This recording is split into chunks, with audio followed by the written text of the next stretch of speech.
Okay, time for a new video, and whether you are somebody new to my channel or you are returning to my channel to watch this video, it is greatly appreciated. As always, I'm filming this video in one go, so if I stumble over my words moving forwards, apologies about that.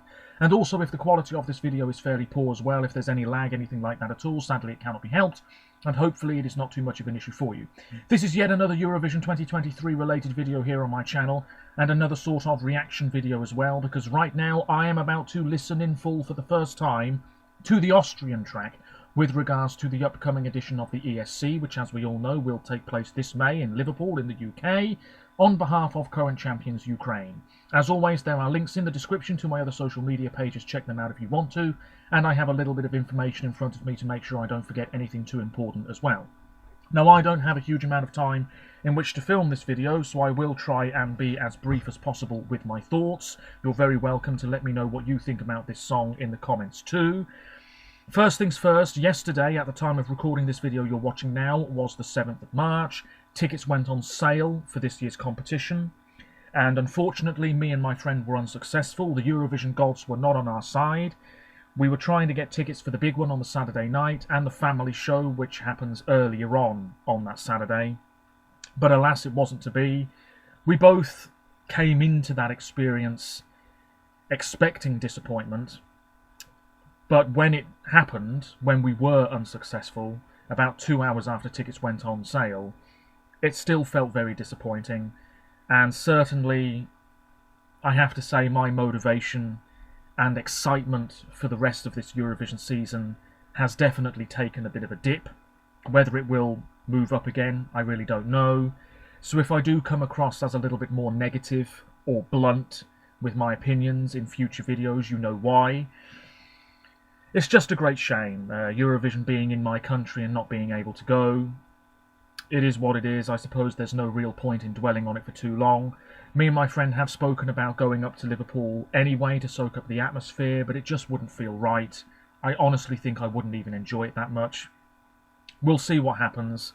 Maybe there'll be some sort of miracle where I am able to bag tickets for it in the end. I know resale tickets are a thing, but whether I'll even see them pop up and become available for a reasonable price, I don't know. I think not so long ago, actually, during Prime Minister's Questions, they spoke about Eurovision tickets, and they were mentioning how some of them are being sold on dodgy websites for extremely inflated prices now, which is incredibly disheartening, but also incredibly unsurprising to see. And also, apparently, hotels in Liverpool are being targeted by scammers, people trying to do data breaches and things like that. So it's all kicking off at the moment, ladies and gentlemen, and I'm sure there will be more revelations over the next few days as well. So, the Austrian track, Heavens Above. It's called Who the Hell is Edgar?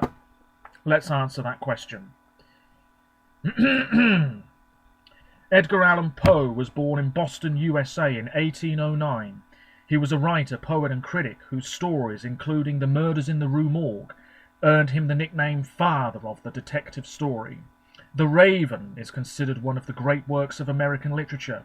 He died in mysterious circumstances in 1849. And that's it. Until next time, take care of yourselves. Stay safe. I'm joking, of course, ladies and gentlemen. But this Austrian track, which apparently is very satirical, so I think you've got to go into it with that in mind, is seemingly about the writer Edgar Allan Poe. What links he had to Austria, I don't really know, but it is what it is. And the Austrian track is performed by Teya and Salena, or Salena, my apologies. Teya, real name Teodora Špirić, was born in Vienna in 2000. And she has tried to represent Serbia before. She's released a whole bunch of singles in the past. Salena, my apologies, I don't really know too much about her. But they met, I think it was on a TV show, and this song was written during a songwriting camp some time ago. Interestingly, Pele Laureano has co-written this song, and he also co-wrote the Swiss entry this year. And I've read a few things about this track, mainly saying how it is a satirical tune, and I think the idea is that you can't really take this too seriously. if indeed the lyrical content of this song is the main element of it, That'll be interesting, because as I've said before, nobody really gives a crap about lyrics at Eurovision. In fact, I'm not sure people really give a crap about the vocals at Eurovision either. It's more about the presentation of it, the memorability of it, the aesthetic of it, all of that business. I'm interested to see how this is going to be staged, and it's also a little underwhelming because this song was leaked weeks ago, or rather a snippet of it was leaked weeks ago, and I didn't check out that leak because I'm not interested in that sort of thing, but a lot of people did listen to it, and it turns out that leak had some truth to it, because the Austrian track is here, and it is called Who the Hell is Edgar? The video was uploaded to the Eurovision Song Contest YouTube channel a little while ago. It premiered at a really early time of day, which is bizarre, but anyway, here we go. I'm starting to ramble now. The video I'm watching won't be in the bottom corner of the video you're watching. Austria have won twice before. Conchita Wurst was the last to do so in 2014. No final since finishing third in 2018.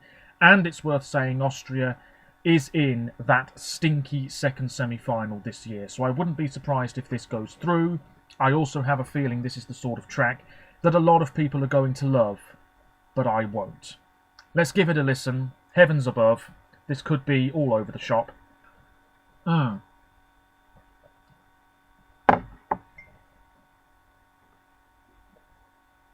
the hell is Edgar? Sorry, I'm just eating my lunch.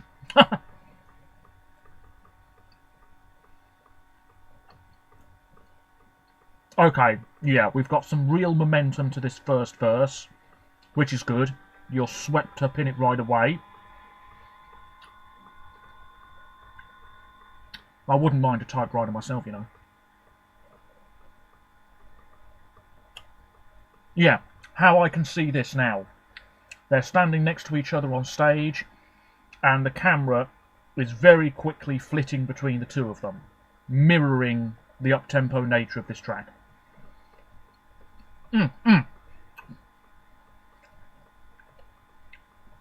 Okay.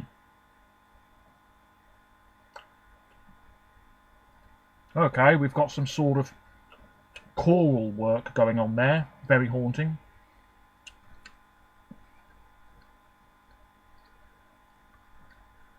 Okay, now we've got the repetition of Poe.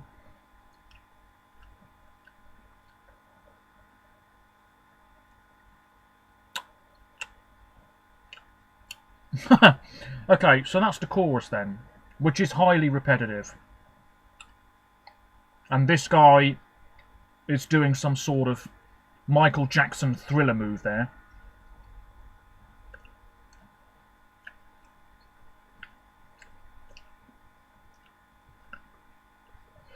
Well, I'm liking the confidence in terms of the delivery of the vocals here.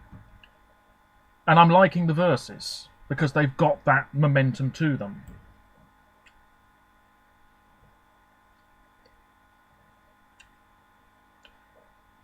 But I have to say, this whole segment here, the repetition of Poe, I'm not quite on board with that. It's not as silly as I thought it was going to be, actually, which is a relief.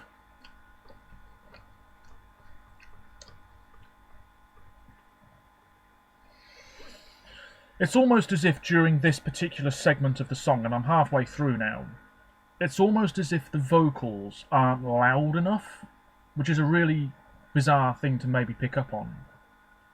But it's as if the instrumentation is taking over the vocals at this particular point, if you see what I mean.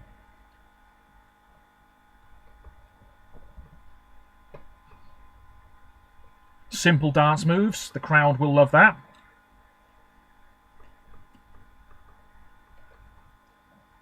Oh, now they're in jail.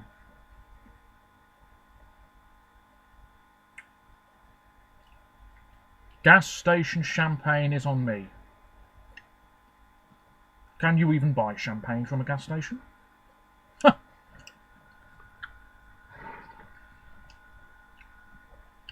Yeah, there's quite a lot that I like about this. It's almost veering into hyper-pop territory, that sort of thing.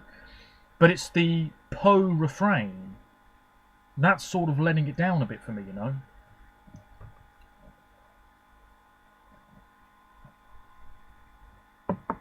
It pays to be funny.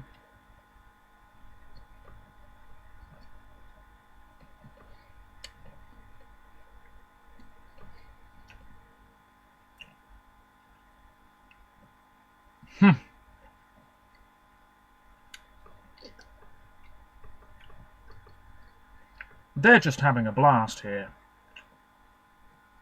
And I have to say, that fake moustache is a lot better than the one Croatia are bringing to the table. You know what I'm saying?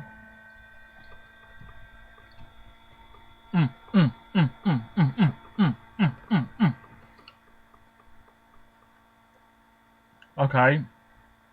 And then we've got that choral element at the end. Well, there we have it. Who the hell is Edgar? Apologies for talking with my mouth full. That's the Austrian track, ladies and gentlemen. Well, it's not a mess, which is a relief.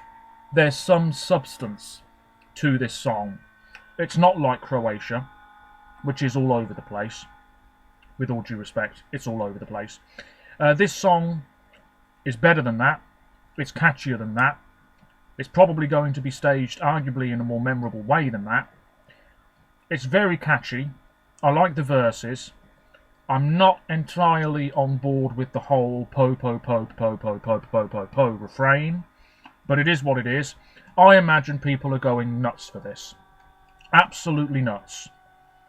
An amazing critique of the music industry, says one comment here, where people don't care about who's writing the songs. They don't. They don't. Particularly in Sweden, where I think only about 5 songwriters exist. Dankeschön, Österreich. Salzburg 2024. Give over. Give over. Bravo, Österreich. I think Europe is not ready for this masterpiece. That's a strong term to use. What a bop. Austria is saving Eurovision. It didn't need saving. I do think the lyrical content and the whole message behind this song will be well over the heads of neutral viewers / listeners in May. I mean, they're not going to know what the hell is going on. Funky, fast beat, genius concept, smart lyrics, memorable melodies. Austria always comes up with something fun, do they? I must have missed that. What's it say here? I see this becoming a viral hit. Oh well, if this goes big on TikTok, they're onto something very special. And I suppose this could be the start of literary related hits at Eurovision. Austria mention Edgar Allan Poe this year. Next year Denmark send a ballad about F. Scott Fitzgerald. And watch out for 2025 when Spain send a huge rock song talking about Ernest Hemingway. Can't wait. Can't wait. Oh! What else does it say here? Only at Eurovision will you find a hyperpop banger about a pillar of US romanticism. This is going to be the winner of Eurovision 2023. The last time I had this feeling is when Duncan Lawrence was about to release his song and he won! I'm not sure what you're on about there. This is not winning Eurovision because you've got to remember the juries are there. Austria or Finland will be our televote winner. Neither will be the televote winner. It'll be Sweden, probably. I've never been so excited for an internal selection ever. I think a lot of people are very excited about this because of how unusual the subject matter is. And I think maybe a lot of people are letting that wash over them rather than the actual song itself, funnily enough. I'll listen to it a few more times. I like it. It's not going to be one of my favourites this year, but in that very smelly second semi-final, and it's 100% public vote, it's going through. Let me know your thoughts on this song. Sorry, I keep on eating throughout this video. Terrible. I'll be back with another video very soon. I think Azerbaijan have emerged from their habitation. What is it? Hibernation, my apologies. Dear me. But I think we're getting the Azerbaijani track today, and the Israeli track as well, which could be a banger. We'll see. Until next time, apologies if the quality wasn't that great. Sorry for eating throughout it. That is the Austrian track. It's not too bad. That's all I can say about it, really. Until next time, take care of yourselves, stay safe, and bye for now. Who the hell is Edgar?